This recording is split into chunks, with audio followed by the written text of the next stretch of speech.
He was the dragon, a martial arts pioneer, a philosopher, a rebel who broke the rules of both East and West. But behind the speed, the power, and the legend, Bruce Lee's final 24 hours remain one of Hollywood's greatest mysteries. How did the world's fittest man die so young? Let's go back to 1973 and retrace the steps of Bruce Lee's last day hour by hour, clue by clue.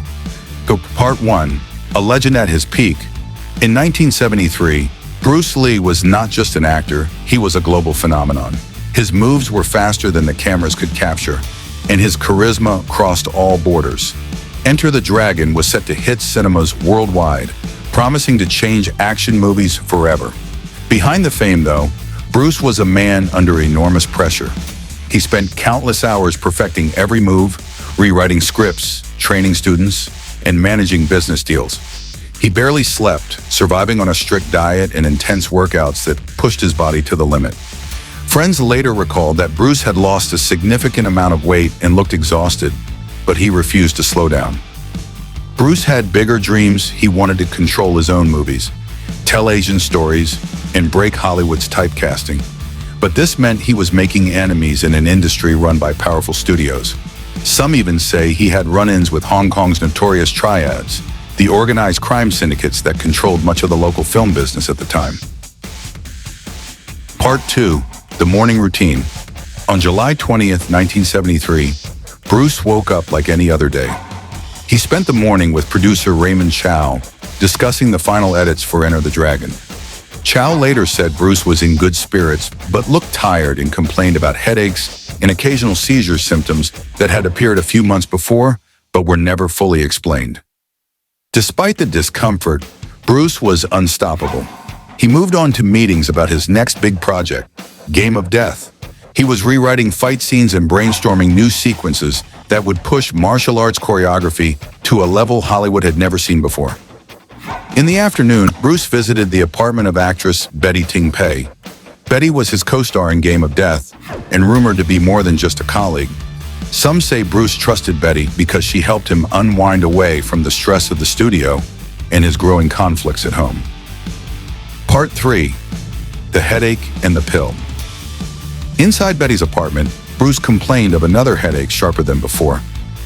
Betty offered him Equagesic, a common painkiller that mixed aspirin and a muscle relaxant.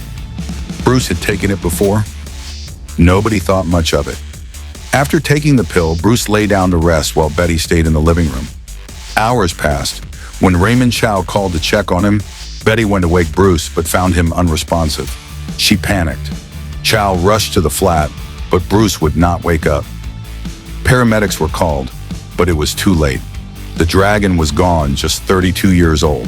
When news broke, fans around the world were stunned. How could a man at the peak of physical fitness die from a simple painkiller? Part 4, official explanation.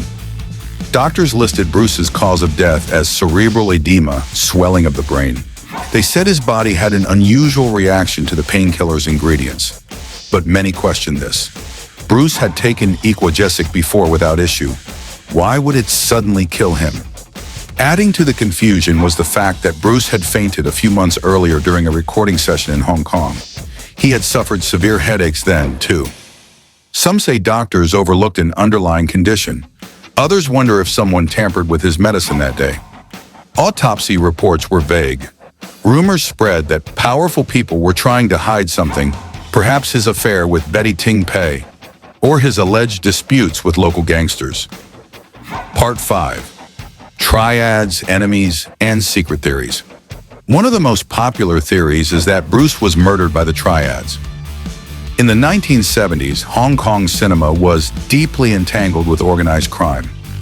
Many actors and producers paid protection fees to keep dangerous men away from their sets. Bruce, however, was different. He was vocal about refusing to bow to criminal threats. This made him a target.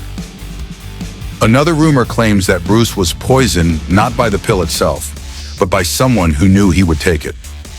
Some believe that Betty Ting Pei's apartment was not just a hiding place from the press, but a trap. Of course, Betty has always denied this. She says she was just a friend who tried to help Bruce when he needed rest. Then there's the so-called family curse. Bruce's son, Brandon Lee, died 20 years later while filming The Crow.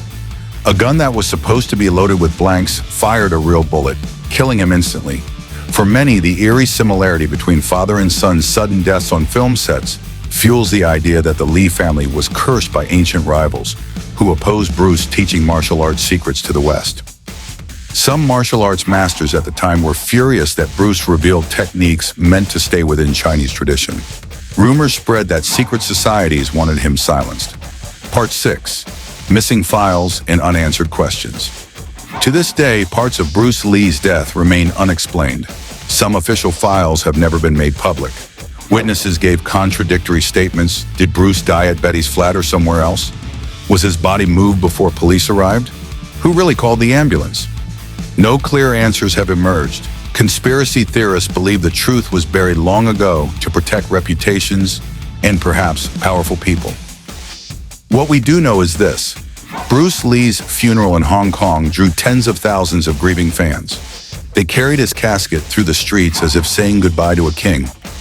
His body may have been laid to rest, but the mystery surrounding his final day keeps the dragon alive forever in the minds of millions. So what do you think? Was Bruce Lee's death an accident, a medical tragedy, or a carefully covered-up murder?